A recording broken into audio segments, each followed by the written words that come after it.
Chess. It's been a game that I've played for a very long time. Ever since I was in 4th grade, I've loved to pick up the game and enjoy the process of moving pieces on this little board to checkmate my opponent. Whether it comes from me enjoying watching the greats like Bobby Fischer play out their old games or watching Magnus Carlsen right now win, it's been really enjoyable to go back and play this game during my latest 30-day challenge.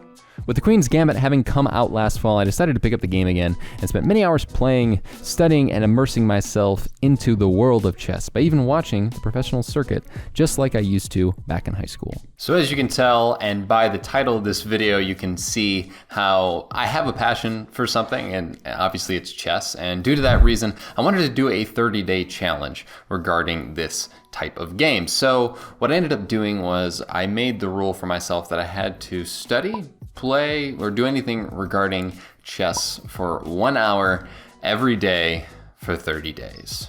Here's what I did, how I did it, and how I felt about doing it. So daily puzzles, this is something that you can do on chess.com and do on a lot of different chess websites as well. I had never really done puzzles outside of the odd puzzle when I was at the state chess tournament when I was in high school, but I really found this kind of enjoyable. In the mornings, whether it was on my phone or on the computer, I would essentially do puzzles like this to try and figure out what the best sequence of moves was in order to solve the puzzle. So every morning I would do this for about 15 minutes when I was at school, and I would basically wake up before practice, do some YouTube related stuff, usually is what I do in the morning, and then I would pull out the daily puzzles and get to work on that. And that would take about 15 minutes, and it was really fun to try to figure out kind of difficult puzzles while your brain was still waking up at the same time as you were, getting ready for, I don't know. It was a fun, like a little unwinding morning routine that I had for myself. So about 15 minutes of that was dedicated to doing the daily puzzles on chess.com every single morning. I actually ended up spending about $29 for chess.com Gold, which is $242 a month, or like I said, $29 for an entire year. And honestly, I've gotten my money's worth already, and it's only June. So in regards to playing games, I mainly use chess.com, and I either did it with some of my friends, or I went online and just played rated games against other players. And I was a person who played chess in all 4 years of high school. I very much enjoyed it. I tried to get better every year. There were some years where I didn't study it as much as I was kind of focusing on track. And I wouldn't say study. I mean, literally just I'd play less leading into like the games that we had and the matches we had. And I was of the opinion going into this that I could be somewhere around like 1,500, 1,600 rated on chess.com. That's kind of the vibe of the people I used to face. I remember in high school, I was always like our second or third board. So it was one of those things where I had a natural gift for it, but I never really studied the game.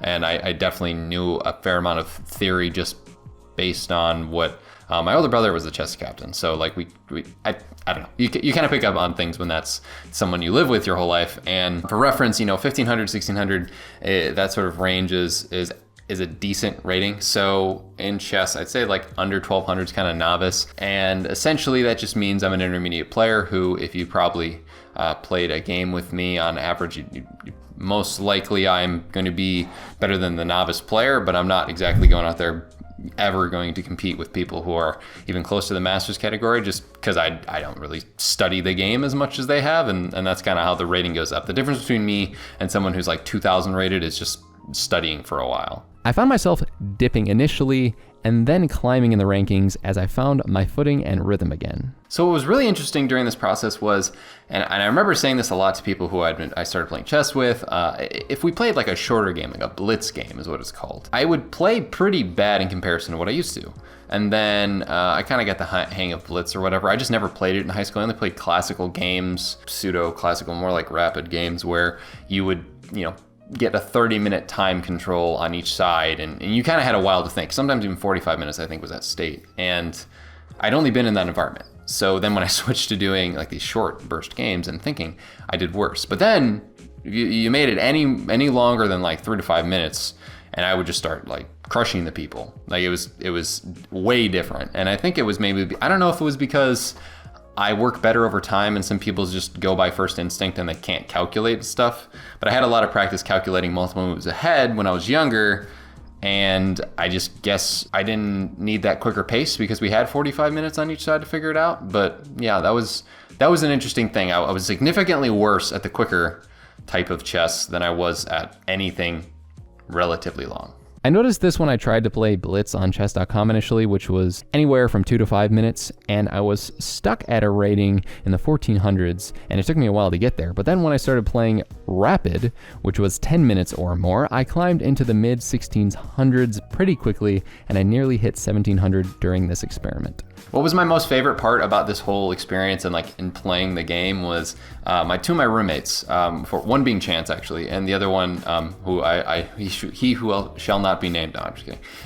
Basically, we played a lot in that January through mid-February period where there was still a lot of quarantine stuff going on in Chicagoland. We had to quarantine due to going back into a practice and stuff like that as a precaution. And during that time, we played a lot. I felt like I taught them a fair amount because they were very new to the game, and it was honestly a blast. I really enjoyed it. So honestly, I had never studied the game of chess in the way that modern players study. Apparently, if you have the time, and if I had the time, I could probably improve my rating a lot pretty quickly.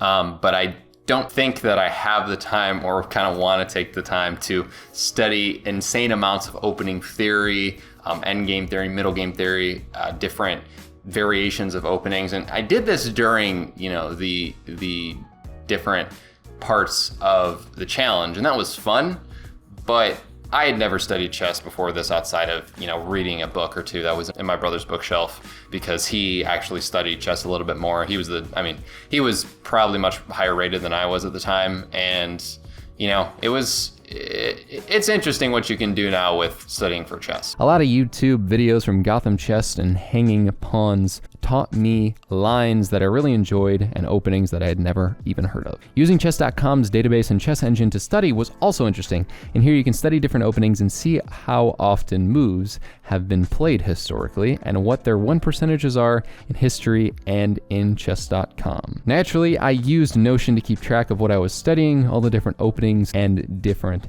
types of theory that I wanted to learn can all be seen here.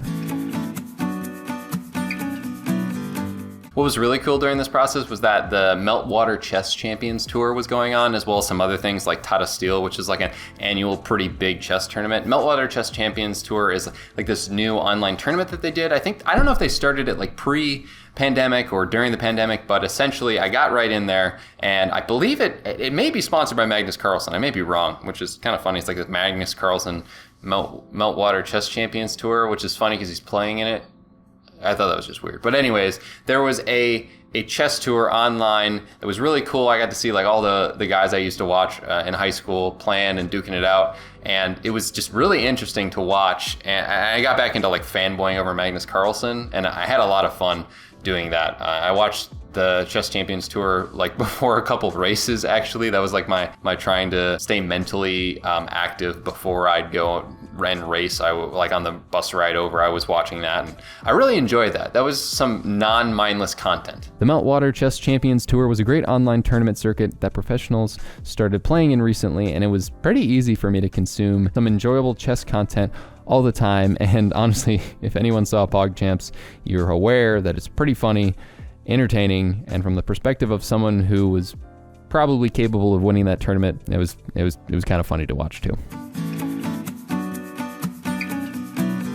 So as you can probably tell just based on my energy from this video, this was the most fun that I had on a 30-day challenge, and that was because I literally played chess and studied chess, a game that I've enjoyed since childhood, every day for 30 days. I basically made myself play games, which, as odd as it sounds, is not something that your boy does often. Actually, not as odd as it sounds. I make productivity videos on the internet, so if you figured that out, well, you're smarter than I was myself just a few seconds ago. I actually ended up probably spending an average of an hour and a half or an hour and a quarter in doing this challenge every day, and that was something that I wasn't expecting, but I was really happy with afterwards. I went above and beyond a challenge for once, and it's not like when I quit caffeine for 30 days, I couldn't do more of that. But it's not like I took extra cold showers for 30 days. I didn't go and say, oh, let me take another one. I didn't journal extra. I didn't do anything extra in the other ones. But for this one, I specifically felt like I was doing more than what I asked myself to do. I've talked a fair amount on this channel about self-help, and more specifically, with Chance on the Rise Productive podcast, we talked about the distinct difference between self-help and self-care. So something interesting that came from this challenge kind of made me figure something out for myself. And as I referenced just now with a podcast about self-care versus self-help, I really think that I need to work on my self-care. And it's not like I don't care about myself. I know that's not what the word means, but I feel like if you don't self-care for yourself, you're showing a lack of care for yourself. But anyways, I really think that I need to work on that. If I had to make a dichotomy between this challenge as well as other ones, you know, there was the things like the no caffeine for 30 days, and there was the cold showers, and there was these ones where I had to make myself do something I didn't like or take away something. Those kind of things are more self-help stuff. I mean, honestly, like, oh, let's not have sugar for 30 days. Well, that can be caring toward yourself and your overall health. You're kind of making yourself do something you don't want to do. And as Ali Abdaal puts it, you know, no job is going to be fun all the time. And that kind of, you know, mixes in with making the whole YouTube thing kind of a job thing as it's becoming a business for me or whatever. And then this thing was just literally me having fun and taking that time to decompress, taking that time to let myself play a game when I am so almost toxic in my own productivity. And it really made me think, you know, I should probably work on doing some self-care stuff more. So at the end of the 30-day challenge for not eating sugar, I will say in closing, your man messed up. I made a meme where I was like, knowledge, and I held up a book showing that I was going to read for 30 days, okay? And I know this is a chess video. My apologies. I had kind of been doing this and the reading one back to back, and in my content calendar, I messed up.